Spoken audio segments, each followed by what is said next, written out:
그림의 문이 열리면 보이는 괴상한 모습으로 사랑을 나누는 사람들과 지옥의 심판을 받는 사람들, 천국과 지옥을 오가는 기괴함과 상징으로 가득 찬 히에로니무스 보스의 쾌락의 정원. 500년 전 그려진 이 기괴하고도 신비로운 작품을 빅블러가 총정리해드릴게요. 이 그림 아주 재밌으니 분명 마음에 드실 거예요. 스페인 마드리드 프라도 미술관에서 만나볼 수 있는 거대한 크기의 쾌락의 정원은 3개의 패널로 구성된 트립티크 구조의 작품이에요. 고요한 창조의 세계를 그린 외부 패널을 펼치면 좌에서 우로 에덴 동산, 쾌락에 빠진 인간, 지옥이라는 화려한 3개의 세계가 등장하죠. 보스는 이 구성 안에 인간의 운명을 담았습니다. 바로 신이 창조한 세계는 아름다웠지만 인간의 욕망과 쾌락이 자멸을 부르는 모습이죠. 녹회색의 그리자유로 그려진 외부 패널은 인간이 탄생하기 이전인 창조, 셋째 날을 포함한 태초의 세계를 표현한 것으로 추측하고 있어요. 창조 셋째 날은 빛과 어둠도 분리되지 않은 세계로 흙물이 생겨나고 태양과 달이 없는 상태죠. 그 안에는 투명한 구체 형태로 표현된 지구가 있고 그 위엔 무릎에 성경을 놓고 앉은 신이 식물과 대지를 창조하고 있어요. 그 위에는 그가 말씀하심에 모든 것이 이루어졌다. 그가 명하셨고 만물이 창조되었다. 시편 33편 9절에 인용문이 쓰여져 있어요. 이 장면은 태초의 세계, 아직 빛과 어둠도 완전히 나뉘지 않은 무제한 시간의 은유예요.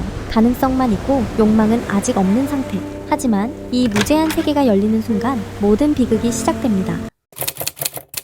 왼쪽 패널의 그림을 살펴볼까요? 신이 아담에게 이브를 소개하는 모습에서 이곳이 에덴 동산임을 알 수 있어요. 신은 이전 외부 패널에서의 모습과 대조적으로 더 젊은 모습으로 등장하여 아담에게 이브를 소개하죠. 이브는 고개를 숙여 겸손을 보이고 아담은 이브를 바라보며 경외와 동시에 기묘한 놀람을 드러냅니다. 신의 축복 속에서 시작된 인간이지만 그 시선에서 이미 욕망의 싹이 트고 있는 셈이에요. 그렇다면 이들을 둘러싼 주위 환경은 어떨까요? 자세히 보면 꽤 이상합니다. 뒤편에는 기린, 코끼리, 유니콘 같은 이국적 또는 상상의 동물들이 등장하고요. 앞쪽에는 물고기, 새, 백조 등이 혼재되어 있죠.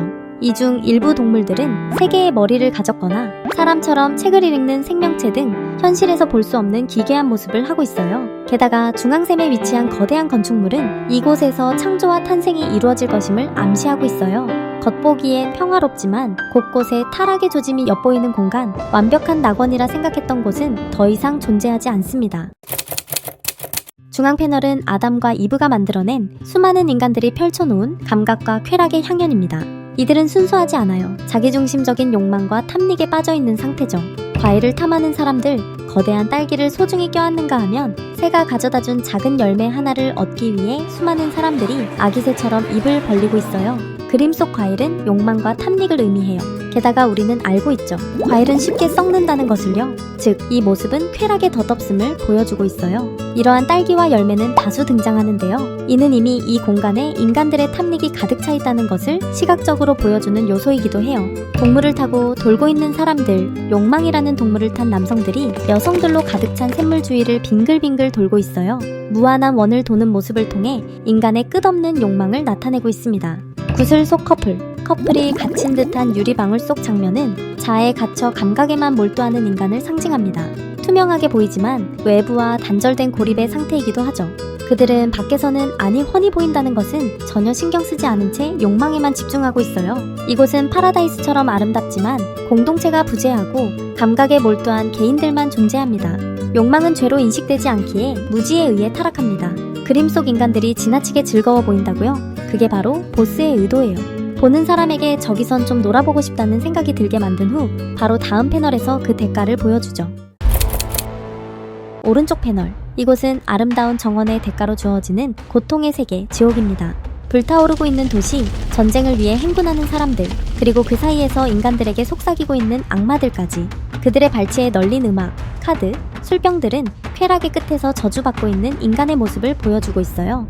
인간을 즐겁게 해주던 음악은 조롱과 고문과 형벌의 도구로 전락하고 인간이 지배하고 있다 생각했던 동물들은 인간을 잡아먹고 고문하고 희롱하며 지배하고 있죠.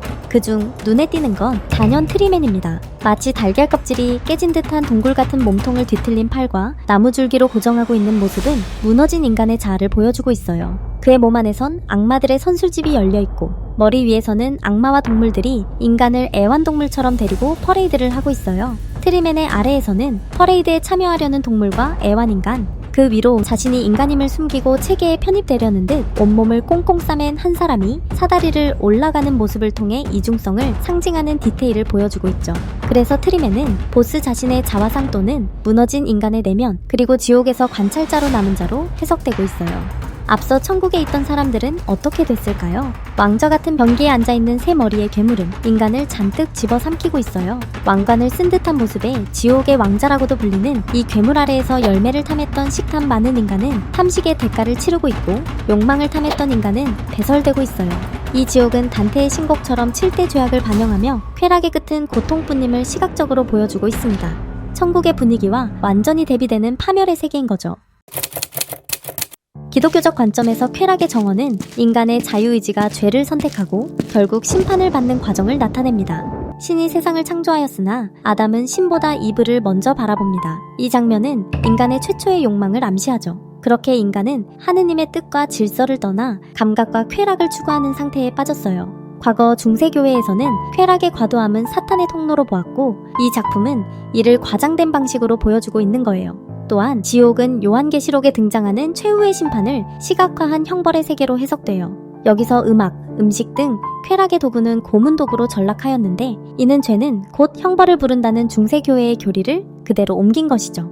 게다가 패널이 진행될수록 신의 개입은 점점 사라지고 인간은 신의 은총 없이 내리막길을 걷습니다. 히에로니무스 보스는 성직자는 아니었지만 심오한 신학 지식을 가진 인물로 이러한 기독교적 해석을 시각화했을 거란 해석이 많아요.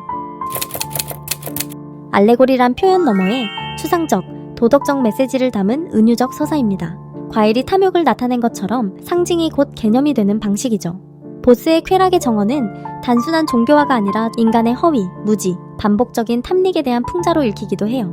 이는 르네상스 후기에 유행한 모럴리티 회화 흐름과도 연결되죠. 이 작품은 쾌락에 중독된 소비자 사회를 은유합니다. 인물들은 서로 닮았고 그들은 각자 즐기는 듯하지만 실은 다 함께 쾌락의 시스템 속에서 반복되는 패턴을 보여주고 있어요. 이는 쾌락에 중독된 소비자들을 의미하고 있죠. 물 위에 떠있는 괴이한 구조물들은 현실에서 존재할 수 없는 건축물이자 인간이 만들어낸 쾌락의 허상이에요. 아름다운 이 세계는 우리가 자율적으로 선택하고 있다고 믿게 만들지만 실은 감각의 시스템에 조종당하는 공간입니다. 다양한 인간들의 모습을 통해 예술, 종교, 권력조차 이 체계에서 자유롭지 않다는 것 또한 말하고 있죠. 보스가 살던 시기, 유럽은 르네상스와 대항해 종교개혁 직전의 혼동기였어요. 쾌락의 정언은 단순한 도덕 경고를 넘어 상류층과 성직자의 타락을 풍자한 그림으로도 해석됩니다. 지옥에서 고문받는 자들 중에는 교회 관계자, 귀족, 군인 등이 보이고 음식, 성, 음악 같은 인간의 쾌락 산업이 파멸을 부른다는 식의 시선이 담겨있죠. 이러한 관점에서 쾌락의 정언이 실제로 당시 유럽 상류층의 일탈을 비꼬는 사회 시스템 전체에 대한 보스의 풍자적 시선일 거란 해석이 있어요. 이 엄청난 그림을 그린 화가의 이름은 오늘날 네덜란드에서 태어난 히에로니무스 보스입니다. 할아버지, 아버지, 형, 본인까지 모두 화가인 예술가 집안에서 태어난 그는 사실 미스테리한 인물입니다. 왜냐하면 그의 생애와 작품 활동에 대해 알려진 바가 거의 없거든요. 하지만 그가 특별한 이유는 바로 르네상스 시대의 이단하였기 때문이에요. 르네상스 시대 대부분 화가들이 인간의 아름다움, 해부학, 조화 등을 추구할 때 보스는 인간의 추악함, 내면의 욕망, 종말론적인 상상을 그렸습니다. 한마디로 다른 화가들이 성모 마리아와 천사를 그릴 때 보스는 악마를 그린 거죠. 그럼에도 그는 교회와 상류층을 고객으로 둔 인기 작가였습니다. 오늘 알려드린 쾌락의 정언도 당대 권력자이자 예술 애호가였던 헨리 3세 나사우 백작의 수집품이었죠. 무려 500년을 앞선 현대미술 같은 세련미를 갖춘 화풍과 보스의 미스테리함이 만나 오늘날까지 그의 작품은 많은 사람들에게 사랑받고 있어요. 쾌락의 정언은 보스의 상상력과 당대 세계관이 폭발한 걸작이자 여전히 오늘날에도 우리에게 질문을 던지는 작품입니다. 과연 우리는 이 정언 속 어느 쪽에 있을까요? 욕망에 빠진 자일까요? 아니면 이 모든 걸 관조하는 트리맨일까요?